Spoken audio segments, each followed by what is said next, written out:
चलिए स्टार्ट करते हैं आज की क्लास। आज महाद्वीप, कॉन्टिनेंट्स, ओशियंस और बाकी सारी बातें हम विश्व के भूगोल के संबंध में चर्चा में ला रहे हैं। तो आप लोगों से निवेदन है कि आप बिल्कुल अच्छे से इसको देखिए कंसंट्रेशन के साथ। देखिए, आप जब ज्योग्राफी पढ़ते हैं तो मैपिंग बहुत जरूरी होती है। ठीक, अभी तक तो हम बेसिक चीजें पढ़ रहे थे तो उसमें मैपिंग की इतनी जरूरत थी नहीं, लेकिन अब हम पढ़ेंगे जो भी चीजें। आपको एक काम करना होगा कि आपको वर्ल्ड मैप लेकर के आपके आसपास किराने की शॉप में मिल जाएगा या फिर कहीं भी बुक शॉप में मिल जाएगा, उसे लेकर के आप लोग उसमें फिलिंग करेंगे, ठीक है, जिससे कि आप जो भी आप पढ़ रहे हो वो आपको अच्छे से याद रहेगा। महाद्वीपों की बात करते हैं तो कुल 7 महाद्वीप हैं हमारे वर्ल्ड में, जिनमें से सबसे बड़ा है एशिया, अफ्रीका, उत्तरी अमेरिका, दक्षिणी अमेरिका। ये जो क्रम है ये ही क्षेत्रफल का क्रम है, याद रखना है। सबसे बड़ा, फिर उससे छोटा, फिर उससे छोटा, स्टेप से सबसे छोटा। तो एशिया, अफ्रीका, अफ्रीका गलत लिखा हुआ है, स्पेलिंग सही कर लीजिएगा इसको। उत्तरी अमेरिका, दक्षिणी अमेरिका, ठीक है, अमेरिका में भी थोड़ा सही कर लीजिएगा, बड़ा ही होता है। Antarctica, Europe and Australia. देखो ऑस्ट्रेलिया जो है नया महाद्वीप है क्योंकि इसकी खोज जो है सबसे अंत में की गई है, ठीक है। ये थे महाद्वीप आपके क्षेत्रफल की दृष्टि से। अगर हम बात करें जनसंख्या की दृष्टि से तो उसमें एशिया, अफ्रीका के बाद यूरोप का नाम आ जाता है, ठीक है। यहाँ पर यूरोप छठे नंबर पे है, बट जनसंख्या की दृष्टि से वो तीसरे नंबर पे आता है, क्योंकि उत्तरी अमेरिका जो है और दक्षिणी अमेरिका, इनका कई सारा क्षेत्र जो है वो नो लैंड एरिया भी है। अभी पढ़ेंगे आगे हम तो बताऊंगा आपको मैं। ये देखिए, ये मैप है आपके पास। अब ठीक है, ये ऊपर से नीचे की ओर आते हुए आपको देशांतर रेखा दिखाई दे रही है, जिसके सहायता से हम क्या करते हैं, समय का निर्धारण करते हैं। जीएमटी बोलते हैं इसको हम, ग्रीनविच टाइम रेखा, है ना, ऊपर से नीचे को आ रही है। और बीचों बीच क्षैतिज रेखा जो खींची जा रही है, क्षैतिज रेखा क्या होती है, ये होती है क्षैतिज रेखा। जब भी क्षैतिज रेखा कहा जाए तो आप बिल्कुल सीधी लाइन खींच दीजिए, ठीक है। और जब कहा जाए ऊर्ध्वाधर रेखा तो सीधे लंबी लाइन खींचिए, आप खड़ी लाइन जैसे। तो क्षैतिज रेखा आ रही है यहाँ पर इसमें। तो ये क्षैतिज रेखा विषुवत रेखा बनती है, और इसको मैंने कल बताया था आपको क्या क्या बोलते हैं। 0 डिग्री लाइन भी इसको हम कहते हैं, भूमध्य रेखा भी कहते हैं, क्योंकि भूमि को दो भागों में बांट देती है। इसका ऊपरी छोर कहलाता है आपका उत्तरी गोलार्ध, और निचला छोर कहलाता है दक्षिणी गोलार्ध। अब आप यहाँ पर आप यह देखिएगा कि कौन से ऐसे महाद्वीप हैं जो विशुद्ध रूप से दक्षिणी गोलार्ध में है। ये प्रश्न पूछा सकता है आपसे, याद रखना है आपको, ठीक है। तो कौन है ये? ऑस्ट्रेलिया आपका पूर्ण रूप से क्या है, दक्षिणी गोलार्ध में है। दूसरा, दक्षिण अमेरिका का अधिकांश भाग दक्षिणी गोलार्ध में है। तीसरा, अफ्रीका का काफी भाग दक्षिणी गोलार्ध में है, बाकी सब कुछ क्या है आपका उत्तरी गोलार्ध में रहते हैं। हाँ, अंटार्कटिका भी आपका दक्षिणी भाग में ही है। विषुवत रेखा के ऊपर देखिए आप कर्क रेखा। अच्छा, एक और चीज, विषुवत रेखा किन किन देशों से गुजरती है या किन किन कॉन्टिनेंट से गुजरती है, तो ये भी याद कर लीजिएगा। छोटी छोटी चीजें हैं, आपको याद रखनी चाहिए, है ना। कौन सा कॉन्टिनेंट ऐसा, अभी ये थोड़ा फिगर गलत बना हुआ है, एक काम करते हैं, मैं दूसरा फिगर दिखाता हूँ आप लोगों को, ठीक है। तो आपने देखा कि अफ्रीका एक ऐसा कॉन्टिनेंट है जहां से तीनों रेखा होकर गुजर रही है, ऊपर वाली कर्क रेखा, बीच वाली विषुवत रेखा और नीचे वाली आपकी मकर रेखा। चलिए, अब एक और प्रश्न आपके साथ है, आप बताइएगा कि ये जो विषुवत रेखा है वो किन तीन सॉरी, जो आपकी मकर रेखा है वो कौन कौन से कॉन्टिनेंट से होकर गुजर रही है? मकर रेखा किन किन कॉन्टिनेंट से होकर गुजर रही है, बताओ। कौन कौन से महाद्वीपों से होकर गुजर रही है मकर रेखा? नीचे वाली जो है, सबसे नीचे तीसरे नंबर पे जो है मकर रेखा, कौन कौन से कॉन्टिनेंट से होकर गुजर रही है, बताओ। Very good. तो साउथ अमेरिका, अफ्रीका और ऑस्ट्रेलिया। तो याद रखना है, आपने नोट भी कर लेना है यहाँ साथ में। जैसे आपने भी बोला कि अफ्रीका कॉन्टिनेंट से तीनों रेखाएं होकर गुजरती हैं, तो प्रश्न एग्जाम में पूछा जा सकता है आपसे कि तीनों रेखाएं मकर, कर्क और विषुवत रेखा कौन से महाद्वीप से होकर गुजरती है, तो आप देख रहे हैं कि अफ्रीका से गुजर रही है, ठीक। ऐसे ही अगर आपसे कहा जाए, पूछा जाए प्रश्न कि मकर रेखा किन कॉन्टिनेंट से होकर गुजरती है, कौन कौन से महाद्वीपों से होकर गुजरती है, तो क्या है, साउथ अमेरिका, अफ्रीका और ऑस्ट्रेलिया। और अब यही तीसरा प्रश्न आपसे पूछता हूं, तो कर्क रेखा बताइए कौन कौन से महाद्वीपों से होकर गुजरती है, ठीक। तो north America, Africa and Asia, ये तीन कॉन्टिनेंट से होकर के गुजर रही है। अच्छा, अभी हमने इस पर ये डिस्कशन नहीं किया है कि ये जो रेखाएं गुजरती है ये किन किन देशों से होकर गुजरती हैं, कौन कौन से देशों की कौन कौन से शहरों से होकर गुजरती है, ये अलग चर्चा का विषय है, इसको भी हम चर्चा में नहीं ला रहे हैं, ठीक। क्योंकि अभी तो हमको पता ही नहीं ना कि एशिया के अंदर कौन कौन से देश हैं, अफ्रीका में कौन कौन से देश हैं, वो तो हम आगे पढ़ेंगे जब Asia, Africa, Europe, south America and north America पढ़ेंगे, तो वहां पर इनको हम डिटेल में पढ़ेंगे, ठीक। फिलहाल अब बेसिक चीज ये जानने की थी कि ये जो विषुवत रेखा है, कर्क रेखा है, मकर रेखा है, इनका रोल क्या है, ये मैं कल बता चुका हूँ आप लोगों को क्लास में। समझ में आ रहा है ना आप लोगों को? विषुवत रेखा से कितने डिग्री पर कर्क रेखा होती है और कितने पर आपकी मकर रेखा होती है, बताया था आप लोगों को मैंने, आपको याद होगा आई होप, ठीक। इनका क्या रोल रहता है, तो बताया था आप लोगों की जोन डिसाइड करते हैं ये लोग, मतलब ये जो रेखाएं होती है करती हैं, जोन डिसाइड करती हैं, कटिबंध डिसाइड करती हैं, जिसके आधार पर जलवायु का निर्धारण होता है, ठीक। तो ये सब कुछ क्या आपको कल मैं बता चुका हूँ। आगे बढ़ते हैं अब हम, ठीक। भारत से कर्क रेखा होकर गुजरती है, अभी अभी आपको मैंने मैप दिखा भी दिया है। अफ्रीका एक ऐसा कॉन्टिनेंट है, एक ऐसा महाद्वीप है जहां से तीनों रेखाएं, कर्क, मकर, विषुवत और देशांतर, ठीक है, गुजरती हैं। चलिए, कर्क, मकर और विषुवत रेखाएं गुजरती हैं, और एवं देशांतर नहीं लिखना था। अफ्रीका एकमात्र ऐसा महाद्वीप है जहां से ये तीनों अक्षांश रेखा गुजरती हैं। दक्षिण अमेरिका और उत्तरी अमेरिका को मिलाने वाली जल संधि को पनामा जल संधि कहते हैं, ठीक है। आपने मैप देखा होगा अभी ऊपर, तो चलो यहाँ पर तो साफ दिखाई नहीं दे रहा, मैं आपको दूसरा मैप दिखाता हूँ। ये मैप दिखाई दे रहा है आप लोगों को ना? अब आप अच्छे से ध्यान से देखो कि जो नॉर्थ अमेरिका है वो साउथ अमेरिका से एक हल्की सी लाइन से टच होता हुआ दिखाई दे रहा होगा आपको, दिख रहा है ना?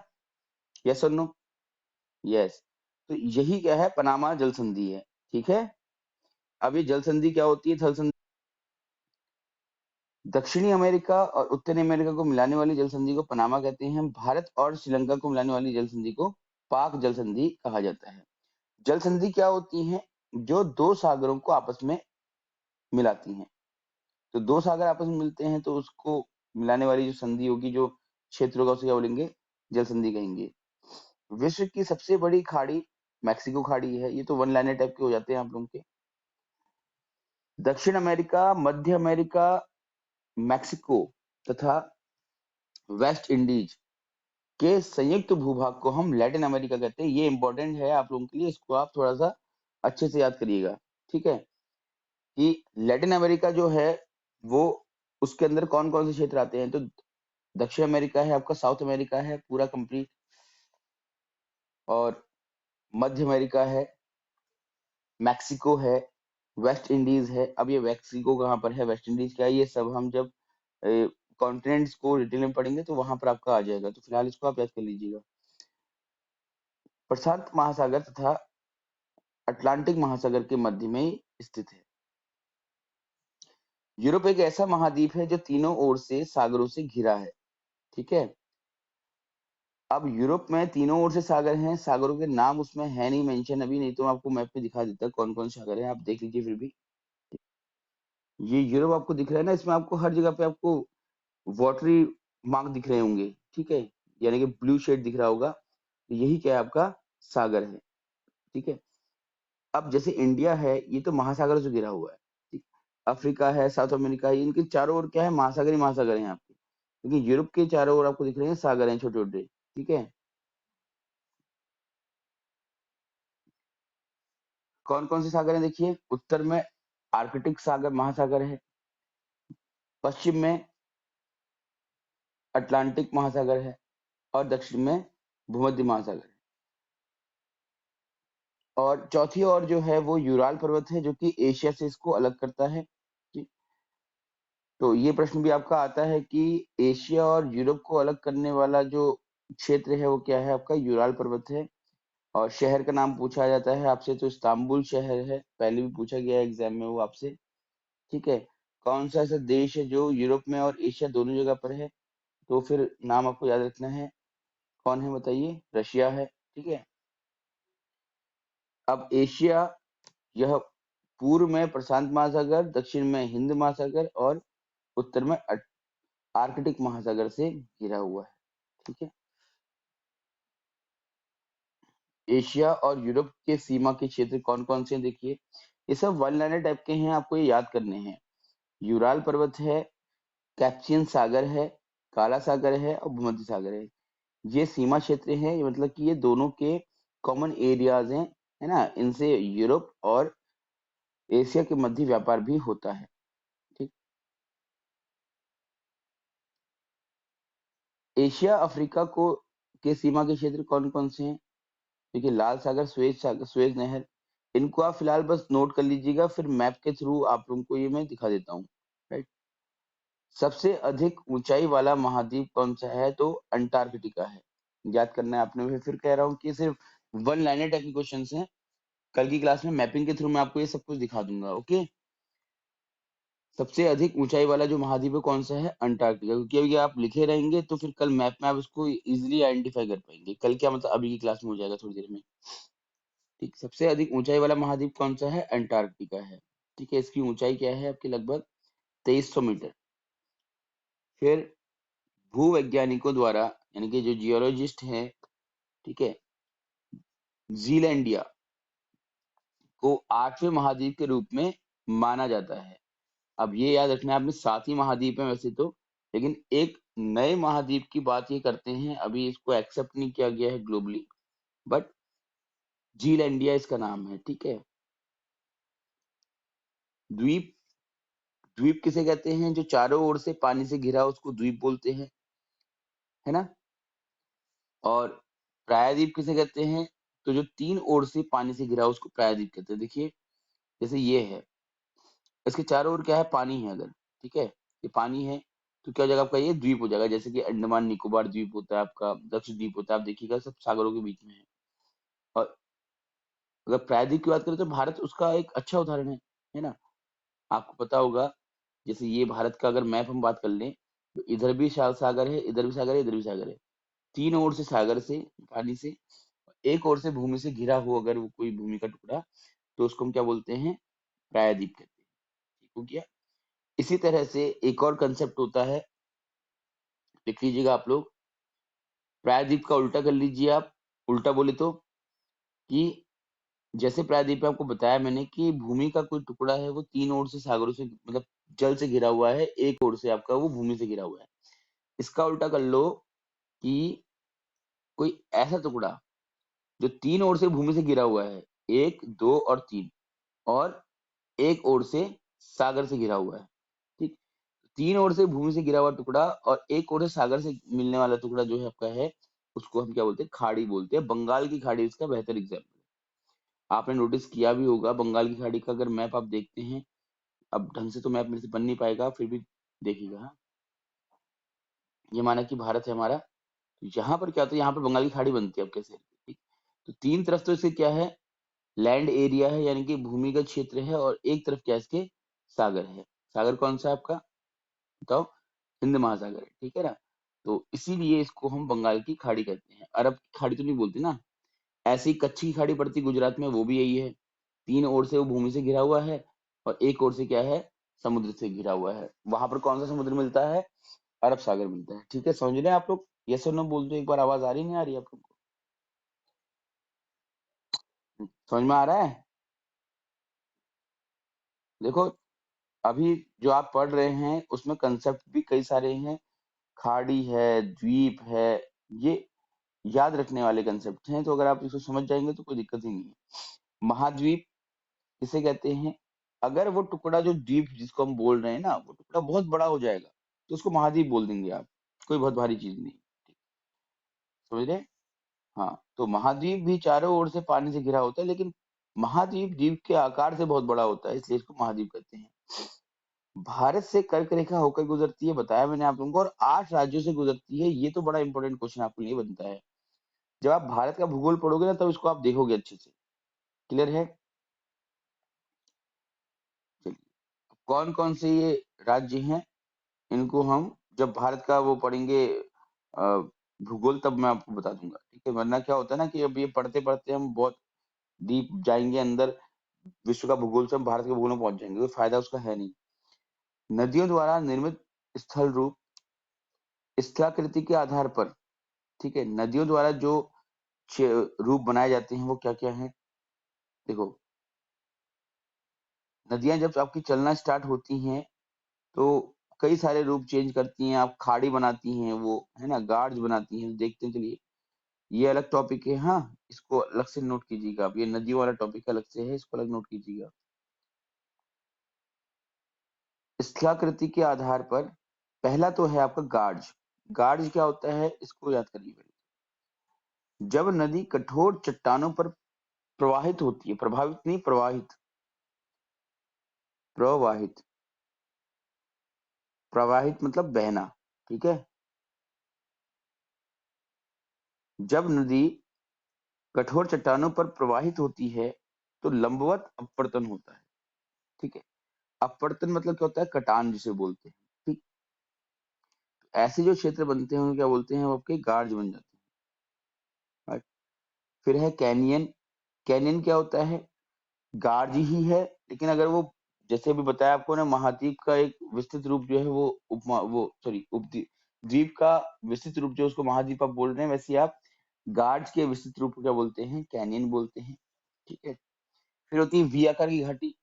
अभी वी आकार की घाटी क्या होती है भाई, अगर जो नदियां हैं वो तेज प्रवाह से नीचे की ओर बह रही हैं, तो क्या करती है ना, वो जो पर्वत होते हैं या उनके जो पहाड़ वगैरह होते हैं, उनके नीचे गहरापन ले आती हैं। जैसे आप देखिएगा गढ़वाल साइड चले जाइए तो वहां की जो नदियां हैं वो, वहां पर कई सारी वी आकार की घाटी मिल जाती है। तो चट्टानों का लंबवत, लंबवत मतलब कि नीचे की ओर को, ठीक है। जैसे ये चट्टानें हैं आपकी, है ना, यहाँ से नदी बह रही है, तो अंदर की ओर को एक अगर ये कटान कर देगी तो बन जाएगी वी आकार की घाटी, ठीक है। तो ऊपर से तो पानी इसमें ज्यादा रहता है, नीचे की ओर क्या होता है, नैरो होता रहता है, ठीक। इसके आपका जलप्रपात क्या होता है तो बताने की जरूरत ही नहीं है, वाटरफॉल तो बताइए आप लोगों को। जब नदी का जल अचानक से ऊंचाई से गिरता है तो प्रपात बनता है, उसको जलप्रपात बोलते हैं। क्षिप्रिकाएं क्या होती हैं, देखिए, जब नदी के मार्ग में कठोर एवं कोमल चट्टानें अनुप्रस्थ दिशा में स्थित होता है तो उसको क्षिप्रिकाएं कहते हैं। इसको भी पढ़ ही लीजिए खाली, ठीक। क्षिप्रिका की ऊंचाई प्रपात की अपेक्षा कम होती है, ठीक। तो क्षिप्रिकाएं यानी कि वाटरफॉल की जैसे ही होती हैं, बट इनकी ऊंचाई जो है कम रहती है। जल गर्तिका, पॉट होल्स किसे बोलते हैं हम। गर्त का मतलब तो जानते ही ना आप, आपने कल ही पढ़ा था, मैरियाना गर्त पढ़ा था आपने, कि जो पृथ्वी का सबसे गहरा भाग जो है वो क्या है, मैरियाना गर्त है। कहाँ है, पैसिफिक ओशियन में है। तो इसी तरह से जल गर्तिकाएं बनती हैं, नदी की तलहटी पर बने गर्त को हम क्या बोलते हैं, जल गर्तिका कहते हैं।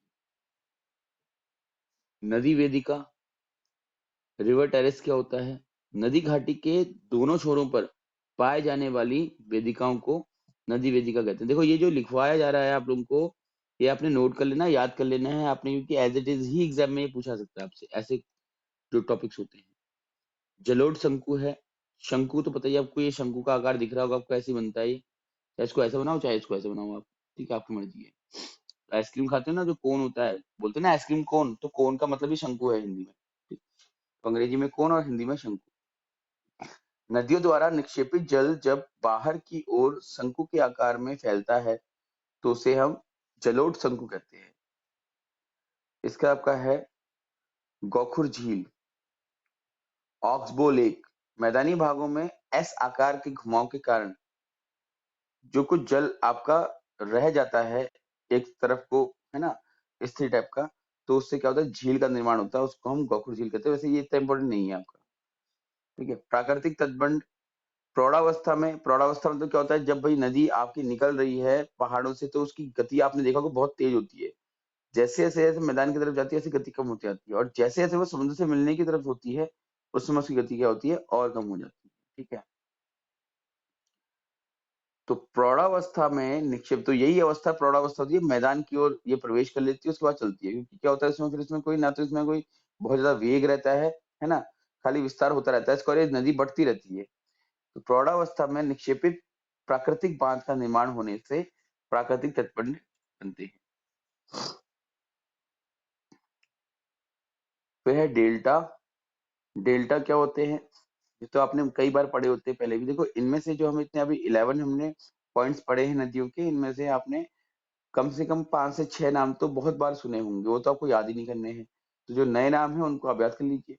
जब नदियां किसी झील या समुद्र में गिरने लगती हैं तो उस बीच क्या होता है ना, नदी के बीच में एक स्थल आकृति बन जाती है, उसको हम क्या बोलते हैं, डेल्टा बोलते हैं। जैसे माना कि ये नदी बह रही है आपकी, ये नदी आ रही है, अब माना कि ये बढ़ गई ऐसे करके, बीच में बालू की एक जो स्थलाकृति होती है ना, उसमें रेत ही रेत रहेगी आपकी, उसको हम डेल्टा बोल देते हैं। और वो क्या होती है, बड़ी उपजाऊ जमीन होती है। तो सुंदरवन डेल्टा का नाम सुना होगा आप लोगों ने, है ना, बांग्लादेश और इंडिया में मिले जुला क्षेत्र में है, विश्व का सबसे बड़ा डेल्टा माना जाता है। और सुंदरवन क्यों बोलते हैं उसको हम, क्योंकि यहाँ पर सुंदरी नामक जो वृक्ष है वो पाए जाते हैं, तो इसलिए उसको सुंदरवन कहा जाता है। भारत और बांग्लादेश के बीच सुंदरवन डेल्टा कहते हैं, जो कि गंगा ब्रह्मपुत्र डेल्टा भी कहलाता है, क्योंकि यहाँ पर गंगा और ब्रह्मपुत्र मिलती है। अच्छा, अब यहाँ से एक प्रश्न आता है, आप लोग सिर्फ आंसर चैट बॉक्स में लिखिएगा कि ब्रह्मपुत्र का नाम, इंडिया में तो ब्रह्मपुत्र है लेकिन बांग्लादेश में क्या है, और ऐसी गंगा का नाम, भारत में तो गंगा है लेकिन बांग्लादेश में क्या है, बताइएगा।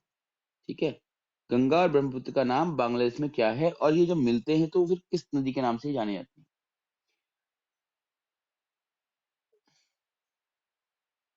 चलिए, तो ये था हमारा नदियों के बारे में थोड़ा सा टॉपिक, जिस पर हमने डिस्कशन किया। बहुत शॉर्ट कर रहे हैं हम, क्योंकि इतना समय हमारा कम ही रह गया, 21 मार्च को एग्जाम ही है आप लोगों का। जितना जल्दी हो सके उतना जल्दी हम कंप्लीट करने की कोशिश करेंगे इसको, ठीक है। कुछ भी नहीं समझ में आ रहा तो पूछ लीजिएगा, आप पूछने के लिए तो आपके पास अवेलेबिलिटी है ही, आप आराम से बोलिए, अभी अपना माइक ऑन करके और पूछ लीजिए, प्रश्न पूछना है। अब विश्व की पर्वत श्रेणियां, इसको देखते थोड़ा सा, आप तब तक कोई क्वेश्चन है तो पूछ लीजिए, ठीक है। देखिए इस मैप में आपको ये कुछ माउंटेन रेंजेस दिखाई दे रही होंगी, है ना। अभी आपको मैंने लिखवाए हैं, डॉक्यूमेंट से आपने नोट कर लिए होंगे। बस आप इनकी एक बार जो मेन इनकी जो क्या बोलते हैं इसको हम, स्थिति है उसको आप देख लीजिए, कि एंडीज पर्वत श्रेणी कहाँ पर है, रॉकी कहाँ पर है ना, और अल्पेशियन कहाँ पर है, और अल्पस कहाँ पर है आपका, ठीक, एटलस कहाँ पर है। बस इसको आप एक बार देख लीजिए अच्छे से, क्लियर है, कि देखने से क्या तो थोड़ा याद रहता है। यूराल कहाँ पर है, देखिए यूराल पर्वत बताया था आपको मैंने भी, क्या था यूराल पर्वत की इंपॉर्टेंस, अभी अभी आपको मैंने यूराल पर्वत बताया था, उसकी इंपॉर्टेंस क्या थी बताओ जल्दी, लिखो, चैट बॉक्स में लिख दो, बताओ मत, बोलना मत। फिर हिमालयाज तो पता ही है आपको, ठीक है। ग्रेट डिवाइडिंग रूल रेंज है, ये देखिए आप, ऑस्ट्रेलियन आल्प्स बोलते हैं इसको, ठीक।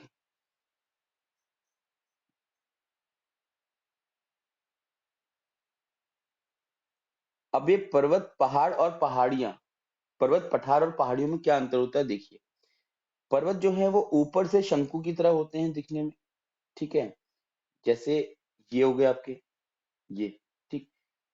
पठार जो होते हैं वो आपके थोड़ा सा समतल होते हैं, जैसे ये गया आपका, तो ये बन जाएगा पठार, ठीक है। यहाँ पर शंकु दिख रहा है आपको, बिल्कुल एकदम नुकीलापन दिख रहा है, और यहाँ पर आपको पठार दिख रहा है, प्लेन दिख रहा है। पहाड़ियां क्या होती है, पहाड़ियां पर्वत की तरह ही होती हैं, बट पहाड़ियों और पर्वत में अंतर होता है कि पर्वत बहुत ऊंचे होते हैं, पहाड़ियों की ऊंचाई थोड़ा कम होती है, तो ऊंचाई के अंतर पर ही पहाड़ी और पर्वत कहा जाता है। संकुचित क्षेत्र वाले उठे भागों को पर्वत कहा जाता है, तथा चौड़े एवं सपाट शिखर वालों भागों को पठार कहा जाता है।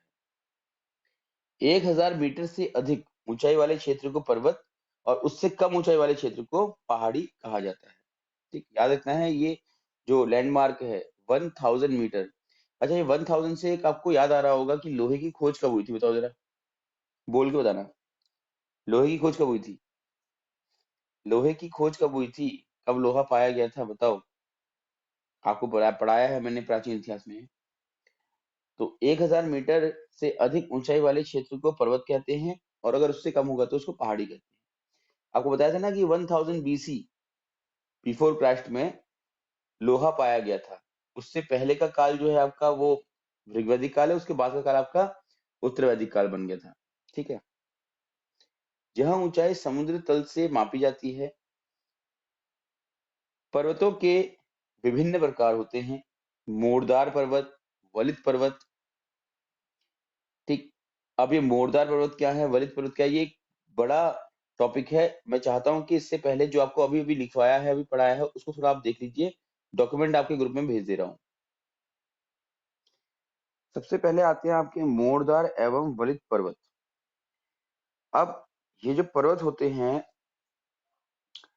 ये कैसे बनते हैं? तो पृथ्वी की जो प्लेटों की सिकुड़ने की जो परिस्थिति होती है या जो प्रक्रिया होती है, उससे ये पर्वत आपके बनते हैं।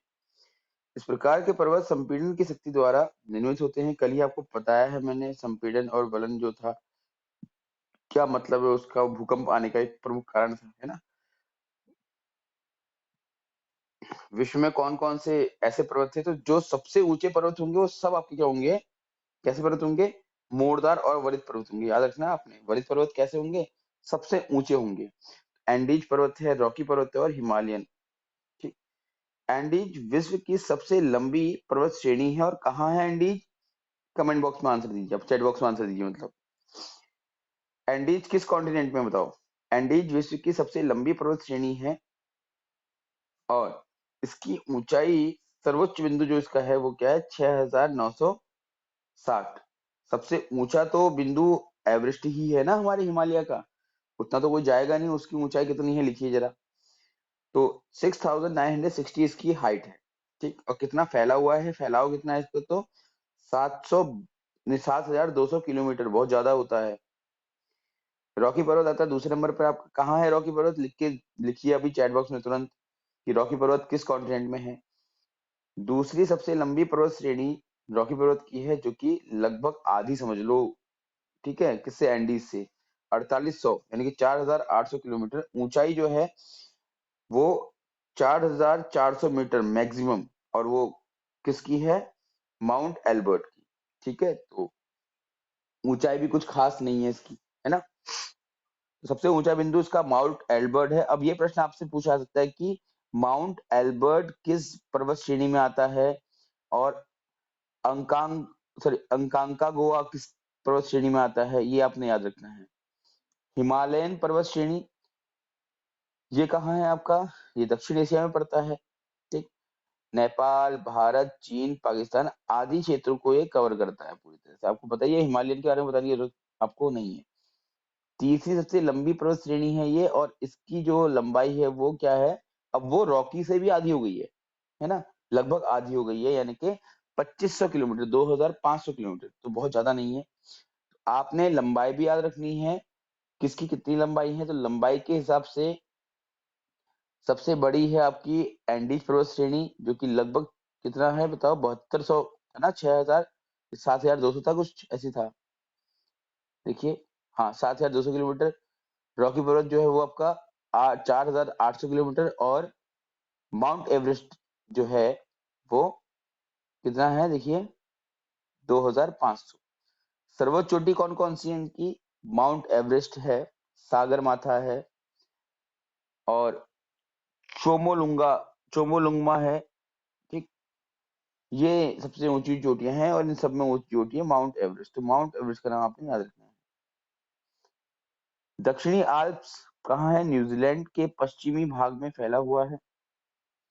और इसकी सर्वोच्च चोटी कौन सी है? Mount cook. ठीक। अब एग्जाम में आपसे क्वेश्चन ऐसे भी पूछ सकता है, वो आपको चार चोटियों के नाम दे देगा। माउंट कुक दे देगा आपको, हिमालय दे देगा, सॉरी, एवरेस्ट दे देगा। ठीक है। इसके बाद आपको माउंट एल्बर्ट दे देगा, एंड देन आपको दे देगा वो अकांकागुआ, और बोलेगा कि इनको इनकी ऊंचाई के क्रम में लगाओ।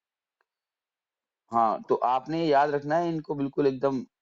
बहुत इंपॉर्टेंट चीजें हैं ये, छोटी छोटी हैं, बट एग्जाम में ये कंफ्यूज करती हैं। ज्योग्राफी ही ऐसा सब्जेक्ट है जो हमको लगता है यार ये पढ़ाई नहीं था, आया कहाँ से। तो ये इसलिए हमको लगता है ऐसा, ठीक है, क्योंकि हम ये छोटी छोटी जो जानकारियां होती हैं इनको इग्नोर कर देते हैं। तो फिर आते हैं हम, आल्प्स पर्वत श्रेणी कहाँ पर है? देखो, तो ये यूरोप में है, और यूरोप में आल्प्स ऊपर भी आल्प्स लिखा हुआ है, दक्षिणी आल्प्स है उधर। तो ये यूरोप में है, और इसकी जो सबसे ऊंची चोटी है वो कौन सी है? Mount black. माउंट ब्लैक है, जिसकी ऊंचाई 4,810 है। तो आज का आपका होमवर्क रहेगा ये, आपने क्या करना है, जो चोटियां आपको लिखवाई जा रही हैं, इन चोटियों के नाम लिखने हैं।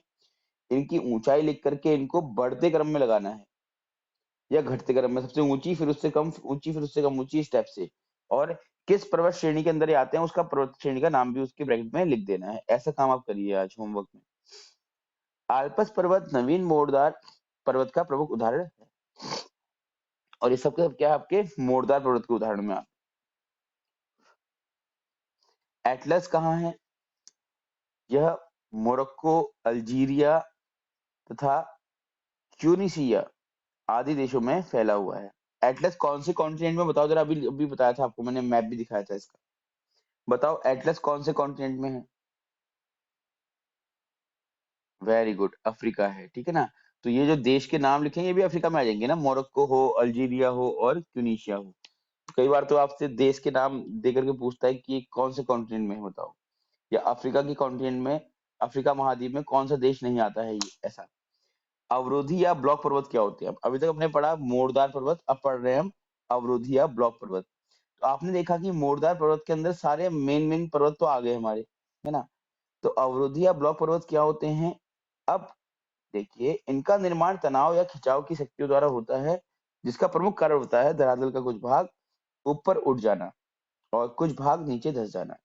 वही अगर किसी कोई समतल भूमि है, जैसे कोई समतल भूमि है, अब यहाँ से कुछ भाग आपका अचानक से ऊपर उठता है, ठीक है, और कुछ भाग आपका नीचे धंस जाता है, तो इसकी वजह से जो पर्वत बनते हैं वो क्या होंगे आपके अवरोधी या ब्लॉक पर्वत होंगे, लेकिन इनकी ऊंचाई बहुत ज्यादा नहीं होगी, ये आपने याद रखना है। उठे हुए भाग को ब्लॉक पर्वत कहा जाता है। उदाहरण सियरा नेवादा कैलिफोर्निया यूएसए का, यह सबसे ज्यादा विस्तृत ब्लॉक पर्वत है। ब्लैक फॉरेस्ट यूरोप का, ये नाम याद रखना, ब्लैक फॉरेस्ट इंपॉर्टेंट नाम है, ठीक है, ये जर्मनी में पड़ता है। तो ब्लैक फॉरेस्ट, ठीक, और वासाच, वासजेस और सॉल्ट रेंज, ठीक है, ये भी इंपॉर्टेंट, सॉल्ट रेंज भी इंपॉर्टेंट है आपके लिए, बाकी तो इंपॉर्टेंट नहीं है। इंपॉर्टेंट इसमें सिर्फ ये आपका ब्लैक फॉरेस्ट है, और सियरा नेवादा है, कहाँ पड़ता है ये पूछा सकता है आपसे, कैलिफोर्निया यूएसए, और सॉल्ट रेंज पाकिस्तान। गुंबददार पर्वत कौन कौन से होते हैं?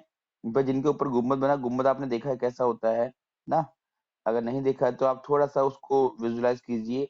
ये जो ताजमहल है हमारा, ठीक है, वो गुम्बद है ऊपर से उसके, आप लाल किले को विजुलाइज कीजिए, उसमें भी ऊपर से गुम्बद है। ज्वालामुखी क्रिया के कारण स्थल में उभार से बने पर्वत को आप गुंबददार पर्वत कह सकते हैं। और ये पर्वत जो है इनमें कौन कौन आते हैं? ब्लैक हिल्स है अमेरिका का, ठीक है, जापान का फ्यूजीनामा है, ये जापान का फ्यूजियामा, ये इंपॉर्टेंट है, पूछा गया एग्जाम में कई बार, ठीक। ये सारे क्वेश्चंस जो हैं, ये सारे जो नोट्स हैं, ये सब जो प्रीवियस ईयर में क्वेश्चंस आए हुए हैं उनसे मिला करके बनाए गए हैं, ठीक है, तो ये आप लोगों के लिए बहुत इंपॉर्टेंट रहेंगे वैसे भी। ब्लैक हिल्स और फ्यूजियामा ये दोनों इंपॉर्टेंट रहेंगे इसमें, इसको आप याद रखिएगा। फिर है मिश्रित एवं जटिल पर्वत, कौन कौन होते हैं इसमें? बनावट जो है इसकी, बनावट संबंधी अनेक जटिलताओं के कारण इसको हम मिश्रित या जटिल कहते हैं, मतलब कि ये मोड़दार भी होते हैं, ये आपके संपीड़ित द्वारा बने हुए भी होते हैं, ठीक है, और ये आपके क्या है गुंबददार भी होते हैं, सब तरह के इसमें आ जाते हैं, ठीक है। तो ये कहाँ पाया जाता है आपका? एक तो एनाकोंडा इसका बेस्ट एग्जाम्पल है, और इसके अलावा कोई खास एग्जाम्पल नहीं मिले हैं। अवशिष्ट पर्वत क्या होते हैं? अपरदन शक्तियों द्वारा बने पर्वत को हम अवशिष्ट कहते हैं। ये परिभाषाएं जरूर याद रखें आप, हाँ, ये जो आ रहे हैं ना टर्म्स, अपरदन शक्ति द्वारा बने पर्वत को हम अवशिष्ट पर्वत कहते हैं। इसमें कौन है? पेनाइन है यूरोप का, और अल्पेशियन है अमेरिका का, उत्तरी अमेरिका, ये इंपॉर्टेंट है इसमें बहुत ज्यादा। अल्पेशियन उत्तरी अमेरिका, ये कैसा पर्वत है? तो अवशिष्ट पर्वत याद रखना है आपको, ठीक है, मिट्टी के कटाव से बनता है। फिर है व्हाइट पर्वत, व्हाइट माउंटेन कैलिफोर्निया, ब्लैक पर्वत Carolina USA, great Appalachian USA, Burmese Arakan Yoma. ये तो आपको मैंने अभी ऊपर ऊपर पढ़ाए हैं ना, अलग प्रकार के पर्वतों के अंदर ये सब लिखवा रखे हैं नाम, इनको बस अलग से, जैसे अभी आपसे बोला कि आपने अलग से इनको लिखना है और असेंडिंग ऑर्डर में लिखना है, वैसे ही इसमें लिखे हुए हैं, कुछ अलग नहीं है, बट असेंडिंग ऑर्डर में नहीं है, सिंपल है। भारत और म्यांमार के बीच सीमा का निर्धारण करने वाली पर्वत श्रेणी और इसकी सर्वोच्च चोटी जो है क्या माउंट विक्टोरिया है, ठीक है। फिर है माउंट टिटलिस। माउंट टिटलिस एक गुंबददार पर्वत है और ये स्विट्जरलैंड के ज्वालामुखी लावा से निर्मित है पर्वत। ये तो सब आप पढ़ लीजिएगा अपने आप से, डॉक्यूमेंट आपको भेजा हुआ है मैंने, आप खुद पढ़िएगा, पूछ लीजिएगा जो कुछ समझ में नहीं आएगा तो। एपिनाइन पर्वत कहाँ है, इटली में है, ठीक है। और कोरोना चल रहा है आजकल ना, तो कोरोना इसकी सबसे ऊंची चोटी है, ठीक। फिर है जूरा पर्वत, पिरेनीज पर्वत, ठीक। ये इंपॉर्टेंट हो जाएगा। तो कोई भी ऐसा पर्वत श्रेणी है वो जो डिवाइडिंग फैक्टर बन रहा है किन्हीं दो स्थलों के बीच में, या किन्हीं दो कॉन्टिनेंट्स के बीच में, या किन्हीं दो देशों के बीच में, तो उसको तो आपने याद करना ही करना है, राइट। तो स्पेन और फ्रांस के बीच में ये जो पर्वत श्रेणी है ये करती है, इसको डिवाइड करती है, ठीक। ग्रेट डिवाइडिंग रेंज तो बताया था आपको, ऑस्ट्रेलिया में है ये। फिर है एल्ब्रूस, किलिमंजारो। किलिमंजारो भी इंपॉर्टेंट है आप लोगों के लिए, अफ्रीका तंजानिया में है। मैकेंजी पर्वत कनाडा में है, ठीक है। अब आता है पठार। देखो मैंने इतना ज्यादा स्पीड में इसलिए किया, स्किप इसलिए किया क्योंकि पर्वतों के प्रकार तो मैंने एक्सप्लेन कर दिए थे आपको, लेकिन इतना सारा अब अंदर एक्सप्लेन करने का समय नहीं रह जाता है, वरना फिर ये बहुत टाइम ले लेगा कंप्लीट होने में, ठीक है। तो आप बताइए आप क्या चाहते हैं कि पूरा ही कंप्लीट हम डिस्कशन करें उन पर, या फिर ऐसे आप लोग थोड़ा थोड़ा याद भी कर लोगे खुद। इसको डिस्कस करना भी क्या है, कौन सा पर्वत कहाँ पर है, इसमें क्या डिस्कस करना है। इसमें डिस्कशन यही होता है कि आपको दिखाया जाए वो पर्वत कैसा है, क्या है, उसके आसपास कौन से शहर पड़ रहे हैं, बस हो गया। और ये इतना इंपॉर्टेंट नहीं है आप लोगों की एग्जाम की दृष्टिकोण से, ठीक है। पठारों की बात करते हैं तो पठारों का वर्गीकरण देखिए, हिमानी पठार है, ठीक। इसके बाद ये मैं चाहता हूँ कि पठार हम कल डिस्कस करें, आज डिस्कस ना करें। आज के लिए हमारा बहुत टॉपिक हो चुका है, इतना ही आप समेट लें तो बहुत है। इसके साथ आपको हिस्ट्री भी पढ़ना है, तुगलक वंश और सैयद वंश, ठीक है। तो ये आप पढ़िए, और पठार वाला टॉपिक हम कल करेंगे। कल क्या क्या हम पढ़ने वाले हैं देखिए, पठार पूरा पढ़ेंगे हम कल। इसके बाद फिर ये बहुत बड़ा है, छोटा बड़ा टॉपिक नहीं है पठार। फिर द्वीप पढ़ेंगे आप, ठीक। द्वीप के बाद घास के मैदान। घास के मैदान बहुत इंपॉर्टेंट टॉपिक रहता है, याद रखना आप लोगों के लिए, बहुत पूछे आते हैं, आपको याद होगा पेरियार वगैरह जो है ना, घास के मैदान है। फिर महासागरीय धाराएं, तो घास के मैदान तक हम कोशिश करेंगे, कल हम कंप्लीट करेंगे। फिर महासागरीय धाराएं हम परसों पढ़ेंगे, यानी सैटरडे को पढ़ेंगे। तो ये डॉक्यूमेंट देखिए आप कब तक आपका कंप्लीट हो जाता है। फिर